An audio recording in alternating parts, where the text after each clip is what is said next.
ஆகாதா போடுறி அப்படின்னு கேட்டு என்னங்கிற நான் கிணத்துக்கு அலங்காரம் பண்றோம் பாக்குறதுக்கெல்லாம் அழகா தெரிய வேண்டாமான்னு கட்டுன்னு புரிசுக்கிட்டு சொல்றியே.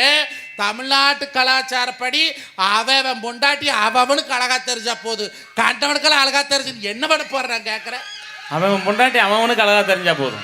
அருமையான கருத்தியா உண்மை. அடுத்தவனுக்கு அழகா தெரிஞ்சா வேலை வெட்டி போக முடியுமா? வேண்டியதே இல்லை. அப்படி தெரிஞ்சுன்னு வச்சுக்க, நீ பத்திரிகையிலும் டிவில வர்ற செய்தி பத்தியா, அவன் பொண்டாட்டி இவன் கூட்டிட்டு போனதுனால வெட்டுப்பட்டு விழுந்த கணவன் சாவு, போதையில் வந்த கணவனை வெட்டி கொன்ற மனைவி கைது, பத்திரிகையில் வரக்கூடிய செய்தி அந்த மாதிரிலாம் வராமல் இருந்துச்சுன்னா அவன் பொண்டாட்டி அவனுக்கு அழகா தெரிஞ்சா போதும். நான் கேட்கறேங்க, ஒரு பெண்ணுக்கு எது அழகு?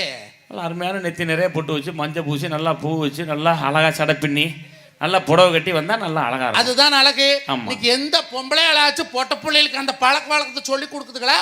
அல்ல பேரல்ல வழி பேத்துல வழி ஆயாள வழி அப்பத்தால வழி ஆட்டலும் ஆட்டல அமுக்கி சிமிக்கி மேசனண்ட கலவி கலைக்கு செவத்துல அடிக்கிறேன்.